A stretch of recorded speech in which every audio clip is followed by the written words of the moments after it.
ఇంకొక ప్రధానమైన మన మీద ఈ మనకు పడని వాళ్ళు మనకు గిట్టని వాళ్ళు so called Eenadu the so called Andhra Jyothy the so called TV five ఎవరైతే ఈ అబద్ధాల బ్యాచ్ ఎవరైతే ఉన్నారో అధ్యక్ష, వీళ్ళు మన మీద చేసే ఇంకొక ఆరోపణ అధ్యక్ష, మనం రాష్ట్ర ప్రభుత్వం ఎక్కువ అప్పులు చేసిందని, రాష్ట్ర ప్రభుత్వం విపరీతంగా జగన్ హయాంలో అప్పులు చేసిందని వాళ్ళు ఇష్టం వచ్చిన నెంబర్లు కూడా చెప్తూ ఉంటాడు అధ్యక్ష. వాడు 10 లక్షల కోట్లు అంటాడు, వాడు 13 లక్షల కోట్లు అంటాడు. నోటికి హద్దు పొద్దు లేదు. నోరు ఏ మాదిరిగా తిరిగితే ఆ మాదిరిగా చెప్పే కార్యక్రమాలు జరుగుతూ ఉన్నాయి అధ్యక్ష. ఒకసారి గమనించినట్లయితే అధ్యక్ష, రాష్ట్ర ప్రభుత్వం నేరుగా చేసిన అప్పులు గ్యారంటీతో కూడా వివిధ కార్పొరేషన్స్ వివిధ సంస్థలకు చేసిన అప్పులు విత్ గవర్నమెంట్ గ్యారంటీస్, ప్రభుత్వ గ్యారంటీలు లేకుండా కూడా ప్రభుత్వం చేసిన ప్రభుత్వ రంగ సంస్థలు చేసిన అప్పులు, ఇవన్నీ కూడా పరిగణలోకి తీసుకుంటే అధ్యక్ష, గమనించినట్లయితే అధ్యక్ష 3 స్లైడ్స్ క్లియర్గా కూడా చూపించడం జరుగుతూ ఉంది అధ్యక్ష. ఇవన్నీ కూడా తీసుకుంటే అధ్యక్ష విభజన నాటికి గమనిస్తే అధ్యక్ష, ఫస్ట్ కాలం అధ్యక్ష విభజన నాటికి స్టేట్ గవర్నమెంట్ డెట్, తర్వాత రెండో కాలంలో విభజన నాటికి 1,18,050 కోట్లు స్టేట్ గవర్నమెంట్ డెట్ ఉంటే అధ్యక్ష, స్టేట్ గవర్నమెంట్ గ్యారంటీడ్ డెట్ మరో 14,000 కోట్లు. మొత్తంగా చూస్తే debt state government debt, state government guaranteed debt రెండు కలిపితే 1,32,000 రాష్ట్ర విభజన టయానికి ఉంటే, చంద్రబాబు నాయుడు గారు మే 2019 అంటే తను దిగిపోయేసరికి మే 2019లో ఆయన దిగిపోయాడు అధ్యక్ష. మన ప్రభుత్వం వచ్చింది జూన్లో వచ్చినాం. మనం వచ్చేదాకా కూడా చంద్రబాబు నాయుడు హయాంలో ఒకసారి గమనించినట్టయితే 1,32,000 non government guarantee det of public sector undertakings, అవి కూడా కలుపుకుంటే అధ్యక్ష ఇంకొక 21,000 కూడా, అది కూడా కలుపుకుంటే టోటల్గా ఏ రకమైన నువ్వు ఏ భూతద్దం వేసినా, ఏం మ్యాగ్నిఫైయింగ్ లెన్స్ పెట్టి ఏం ఎతికినా, ఏమున్నా కానీ స్టేట్ గవర్నమెంట్ డెట్ కానీ, స్టేట్ గవర్నమెంట్ గ్యారంటీ డెట్ కానీ, స్టేట్ గవర్నమెంట్ గ్యారంటీ లేకుండా తెచ్చిన డెట్ కానీ, పబ్లిక్ సెక్టర్ అండర్టేకింగ్స్ తెచ్చిన డెట్ కానీ ఏది తీసుకున్నా కూడా అధ్యక్ష, రాష్ట్ర విభజన టయానికల్లా 1,53,000 కోట్లు డెట్ ఉంటే, చంద్రబాబు నాయుడు గారి హయాం దిగిపోయే టయానికి 4,12,288 కోట్ల రూపాయలు చేసి దాన్ని ఆయన దిగిపోయాడు. అంటే 1,53,000 కోట్లను కాస్త 4,12,288 కోట్ల రూపాయలు చేర్చి ఆయన దిగిపోతే, మనం 4,12,000 కోట్ల రూపాయలు డెట్తో మన ప్రయాణం ప్రారంభించాం. ఇప్పుడు అది 7,03,000 కోట్లకు డెట్ కనిపిస్తూ ఉంది.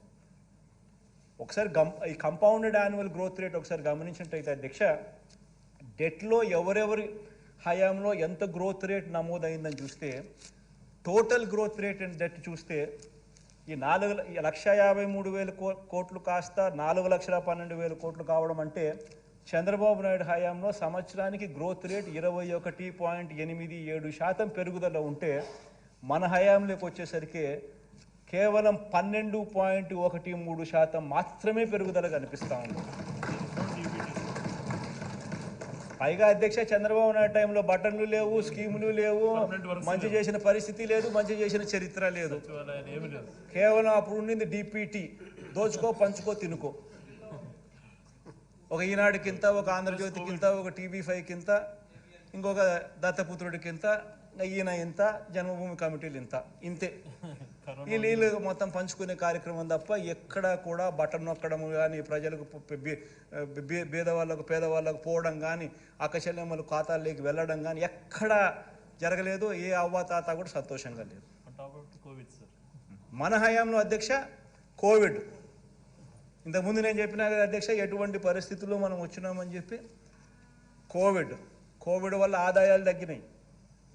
కోవిడ్ వల్ల ఆదాయాలు తగ్గినప్పటికీ, కోవిడ్ వల్ల ఇంకా అదనపు ఖర్చు పెరిగినప్పటికీ, అన్నీ జరిగినప్పటికీ, ప్లస్ ఎప్పుడూ ఎవరు ఊహించని విధంగా బటన్ నొక్కే కార్యక్రమం మనం తీసుకొచ్చినప్పటికీ, ఇన్ని లక్షల కోట్లు మనం ట్రాన్స్పరెంట్గా, ఎక్కడ కరప్షన్ లేకుండా, వివక్ష లేకుండా ట్రాన్స్పరెంట్గా మనం పారదర్శకంగా ప్రతి అకౌంట్కు మనం చేర్పించిన పరిస్థితుల్లో ఇంత చేసినప్పటికీ కూడా చంద్రబాబు నాయుడు హయాంలో 21.87% compounded annual growth rate of debt ఉంటే మన హయాంలో కేవలం 12.13% మాత్రమే ఉంది అధ్యక్ష. ఇది నిజంగా రికార్డ్ అధ్యక్ష. నేను చూపించినవన్నీ కూడా దిస్ ఇస్ ఇది RBI data, CAG data, state budget documents ఇవన్నీ ఉన్నాయి. ఎక్కడా కూడా దీంట్లో అవాస్తవాలు ఏం లేవు. అసెంబ్లీ ముందర ప్రవేశపెడుతున్నాం. స్టేట్ డెట్టే చూసుకుంటే అధ్యక్ష, మామూలుగా స్టేట్ డెట్ అంటారు. State government debt, state government guaranteed debt అని యూజువల్గా ఆ రెండు మాత్రమే పరిగణలోకి తీసుకుంటారు. ఆ రెండు మాత్రమే యూజువల్గా పరిగణలోకి తీసుకున్నా కూడా అక్కడ కూడా చూసుకుంటే 1,32,000 రాష్ట్ర విభజన అప్పుడు మనకు అప్పులుంటే, రాష్ట్ర విభజన నుంచి చంద్రబాబు నాయుడు గారు దిగిపోయే మే 2019 నాటికి 3,31,000 కోట్లకు పెరిగింది.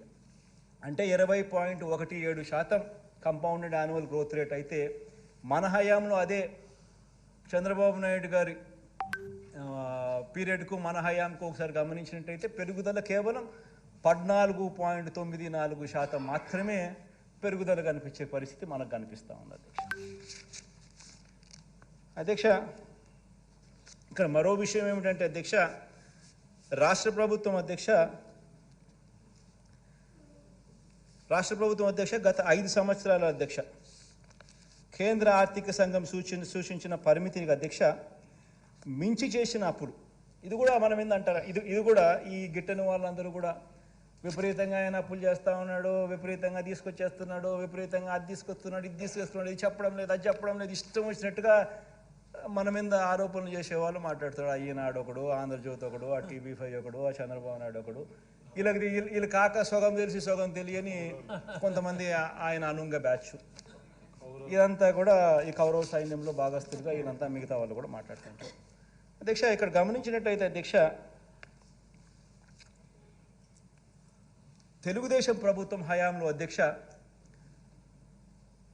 2014-19 మధ్య కేంద్ర ఆర్థిక సంఘం అధ్యక్ష పరిమితులకు మించి చేసిన అప్పులు చంద్రబాబు నాయుడు గారి హయాంలో 28,457 కోట్లు కనిపిస్తూ ఉంటాయి అధ్యక్ష.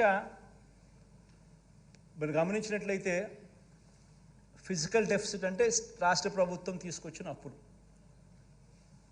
Physical deficit as a percentage of GSDP అంటే వాళ్ళు ఎంత పర్సంటేజ్ బారో చేసినారు అని. Physical deficit as recommended by finance commission అంటే ఫైనాన్స్ కమిషన్ రికమెండేషన్స్ ఏమిటి అని. Physical deficit as permitted by recommendations, finance commission recommendations ప్రకారం what is the permitted number అని చెప్పి. చంద్రబాబు నాయుడు హయాంలో పర్మిటెడ్ నెంబరు వర్సెస్ రాష్ట్ర ప్రభుత్వం తీసుకొచ్చిన డెట్టు గమనించినట్టయితే ప్రతి సంవత్సరము ఎక్సెస్సే. ఆ ఎక్సెస్ కాస్త ఆ 5 సంవత్సరాల పీరియడ్ 2014 నుంచి 2014-15 నుంచి 18-19 దాకా గమనిస్తే ప్రతి సంవత్సరం ఆ ఎక్సెస్ ఓవర్ బారోయింగ్ కింద ట్రాన్స్లేట్ అయ్యి ఆ ఓవర్ బారోయింగ్ 28,457 కోట్ల రూపాయలు ఆయన పీరియడ్లో 5 సంవత్సరాలలో ఓవర్ బారోయింగ్ చేస్తే ఫిజికల్ డెఫిసిట్ నామ్స్కు కన్నా చెప్పిన సిఫార్సుల కన్నా ఫైనాన్స్ కమిషన్ చెప్పిన ఫిజికల్ డెఫిసిట్ నామ్స్ ప్రకారం చేయాల్సిన దానికన్నా కూడా వీళ్ళు ఎక్కువగా చేస్తే, ఫిజికల్ బారోయింగ్ లిమిట్స్ కన్నా ఎక్కువగా బారో చేస్తే 28,457 కోట్లు వాళ్ళు బారో చేస్తే మన హయాంలో అధ్యక్ష ఆ ఫిజికల్ డెఫిసిట్ రికమెండేషన్స్కు మనం ఫిజికల్ డెఫిసిట్ పరంగా మనం బారో చేసిన అమౌంట్ ఈ రెండింటినీ కంపేర్ చేస్తే ఈ 5 సంవత్సరాలలో 366 కోట్లు మనకు రికమెండేషన్ చేసిన దానికన్నా తక్కువ బారో చేసిన పరిస్థితులు కనిపిస్తూ ఉన్నాయి. మరి వాస్తవాలు ఇదైతే అధ్యక్ష ఎప్పుడు చూసినా ఏం చూసినా కానీ ఇష్టం వచ్చినట్టుగా అబద్ధాలు చెప్పడము, అబద్ధాలను నమ్మించాలని ప్రయత్నం చేయడము ఇదే పనిగా పెట్టుకున్నారు అధ్యక్ష. ఇంకొక డేటా కూడా గమనించండి అధ్యక్ష. తెలుగుదేశం పార్టీ ప్రభుత్వం అధ్యక్ష వాళ్ళ హయాంలో అధ్యక్ష వాళ్ళు చేసిన మొత్తం అప్పును వారి స్థూల ఉత్పత్తి అంటే జిఎస్డిపితో ఒకసారి గమనించినట్లయితే అధ్యక్ష జిఎస్డిపి అంటే టోటల్గా వాళ్ళు తీసుకొచ్చిన అప్పు వాళ్ళు రాకమునుపు 1,53,000 కోట్లు వాళ్ళు రాకమునుపు ఉన్నారు అధ్యక్ష. వాళ్ళు 5 ఏళ్ల పీరియడ్లో వాళ్ళు 4,12,000 కోట్లకు దాన్ని తీసుకొని పోయినారు అధ్యక్ష. అంటే వాళ్ళ 5 ఏళ్ల పీరియడ్లో వాళ్ళు తీసుకొచ్చిన డెట్ 2,58,941 కోట్లు వాళ్ళు డెట్గా వాళ్ళు తీసుకొచ్చినారు అధ్యక్ష. అదే 5 సంవత్సరాలకు సంబంధించి క్యూములేటివ్ జిఎస్డిపి అంటే ప్రతి సంవత్సరం జిఎస్డిపి ఇన్ని లక్షల కోట్లు ఉంటుంది. ఆ లక్షల కోట్ల మీద నువ్వు ఇంత పర్సెంటేజ్ 3%, 3.5%, 4% పరిస్థితిని బట్టి వాళ్ళు కేంద్ర ప్రభుత్వం సిఫార్సు చేసిన నెంబర్ ఏదైతే ఉంటుందో ఆ నెంబర్ ప్రకారం మీరు అప్పు తెచ్చుకునే మీకు వెసులుబాటు ఉంటుంది. ఆ జిఎస్డిపి నెంబర్స్ ఆ 5 సంవత్సరాలకు కూడా కలిపితే క్యూములేటివ్గా కలిపితే 34,73,475 కోట్ల రూపాయలు అయితే ఈయన తీసుకొచ్చిన అప్పు 2,58,000 కోట్లు 941 కోట్లు అయితే 7.5% ఆయన చంద్రబాబు నాయుడు గారు జిఎస్డిపి మీద క్యూములేటివ్ జిఎస్డిపి మీద ఆయన క్యూములేటివ్గా ఆయన తీసుకొచ్చిన అప్పుల పర్సంటేజ్. అదే టైంలో కేంద్ర ప్రభుత్వం అధ్యక్ష ఆ 5 సంవత్సరాలలో కేంద్ర ప్రభుత్వం వాళ్ళ జీడిపి మీద వాళ్ళు తీసుకొచ్చిన అప్పులు కాస్త అప్పులు ఎంత అని గమనిస్తే సెంట్రల్ గవర్నమెంట్ బారోయింగ్ 3.6% ఉంటే స్టేట్ గవర్నమెంట్ బారోయింగ్ 7.5% కింద చూపిస్తారు. 7.5% అయితే మన హయాంలోకి వచ్చేసరికి కేంద్ర ప్రభుత్వం కోవిడ్ అయితేనేమి రకరకాల కారణాలు అయితేనేమి సెంట్రల్ గవర్నమెంట్ బారోయింగ్స్ కూడా దేశవ్యాప్తంగా ప్రపంచవ్యాప్తంగా పెరిగినట్టే కేంద్ర ప్రభుత్వం కూడా వాళ్ళ అప్పుల పర్సంటేజ్ 6.5% ఆఫ్ దేర్ జీడిపి ఈ 5 సంవత్సరాల జీడిపి నెంబర్స్ క్యూములేటివ్లో వాళ్ళు బారో చేసింది 6.5% అయితే మనం బారో చేసింది only 5.2% of our GSDP 5 years క్యూములేటివ్గా. సో ఏ రకంగా చూసినా కూడా ఏ స్టాండర్డ్లో గమనించినా కూడా అప్పుల పరంగా కానీ గవర్నెన్స్ పరంగా కానీ ఫిస్కల్ మేనేజ్మెంట్ పరంగా కానీ ఏ పరంగా చూసినా కూడా గత ప్రభుత్వానికి మన ప్రభుత్వానికి ఎంత వ్యత్యాసం ఉంది అని చెప్పడానికి ఈ డేటా ఎంతో ఉపయోగపడుతుందని చెప్పి కూడా ఈ సందర్భంగా చెప్పడానికి నేను సంతోషపడుతున్నాను, గర్వపడతా ఉన్నాను అధ్యక్ష. అసలు యాక్చువల్గా ఈ మాదిరిగా పరిపాలన చేయగలుగుతామని చెప్పి నిజంగా ఎవరు ఊహించని విధంగా మన ఆయన అంటాడు 14 ఏళ్ళు ముఖ్యమంత్రిగా నేను పరిపాలన చేసినా నాకు ఎంతో ఎక్స్పీరియన్స్ ఉందని చెప్పి. ఎందుకుందా అధ్యక్ష ఎక్స్పీరియన్స్ ఎవరికి అర్థం కాదు, కొట్టుకునేదానికి తప్ప ఎందుకు సరిపోదు. మాకేం ఎక్స్పీరియన్స్ లేకపోయినా కానీ ఈ రకమైన నెంబర్స్తో ఈ రకమైన ఫిగర్స్తో showcasing that how best we can ఈ మాదిరిగా ఎలా పరిపాలన చేయగలుగుతామని మేము చూపిస్తూ ఉన్నాం అధ్యక్ష. నిజాలు ఇలా ఉంటే అధ్యక్ష మన ప్రభుత్వం మీరు గమనించినట్టయితే అధ్యక్ష ఆ 5 సంవత్సరాల పీరియడ్లో మన ప్రభుత్వం 2,91,000 కోట్లు మనం అప్పు చేస్తే ఈ 2,91,000 కోట్ల అప్పును వాడు 13 లక్షల కోట్లు అంటాడు, వాడు 10 లక్షల కోట్లు అంటాడు. వాళ్ళ ఇష్టం ఏదైతే అది దాన్ని చెప్పుకుంటూ పోతా ఉన్నాడు అధ్యక్ష. ఈ 14 ఏళ్ళు సీఎంగా అధ్యక్ష తాను చేసింది ఏమిటనంటే అధ్యక్ష చంద్రబాబు నాయుడు గారు సీఎంగా 14 సంవత్సరాలు ఉన్నా కూడా తాను చేసింది ఏమిటి అధ్యక్ష, కుటుంబాలకు ఏమీ చేయలేదు. ఏ ఒక్క కుటుంబానికి కూడా పలాని మంచి తాను చేయగలిగినాడు, పలానా మంచి తాను చేసినాడు అని ఎక్కడా కూడా చెప్పుకునే పరిస్థితి లేదు అధ్యక్ష. నేను ఈ మధ్యకాలంలోనే నా లాస్ట్ 2 స్పీచ్లలో కూడా చెప్తా ఉన్నా, ప్రతి ఇంటికి వెళ్ళమని చెప్తా ఉన్నా, ప్రతి ఇంటికి వెళ్ళి అడగమని చెప్తా ఉన్నా, 10 సంవత్సరాల బ్యాంక్ అకౌంట్ తీసుకోమని చెప్తా ఉన్నా. ఆ ఇంట్లో ఉన్న ఆ లబ్ధిదారుడు, ఆ ఇంట్లో ఉన్న ఆ అక్క చెల్లెమ్మలు 10 సంవత్సరాల వాళ్ళ బ్యాంక్ అకౌంట్ వాళ్ళే తీసుకొని చంద్రబాబు నాయుడు 5 సంవత్సరాల బ్యాంక్ అకౌంట్ డీటెయిల్స్ మన 5 సంవత్సరాల మన పరిపాలనలో ఉన్న బ్యాంక్ అకౌంట్ డీటెయిల్స్ వాళ్ళనే చూడమని చెప్తా ఉన్నాం. చంద్రబాబు నాయుడు గారు 5 సంవత్సరాల కాలంలో కనీసం ₹1 అయినా వాళ్ళ బ్యాంక్ అకౌంట్కు చేరిందా అని చెప్పి వాళ్ళని అడగమని చెప్తా ఉన్నాం. అదే ఈ ప్రభుత్వ హయాంలో మన ప్రభుత్వ హయాంలో ఎన్ని లక్షల రూపాయలు ఆ బ్యాంక్ అకౌంట్లలోకి డబ్బులు పడిందో వాళ్ళనే అడగమని చెప్తా ఉన్నాం, వాళ్ళనే గమనించమని అడుగుతాం అధ్యక్ష.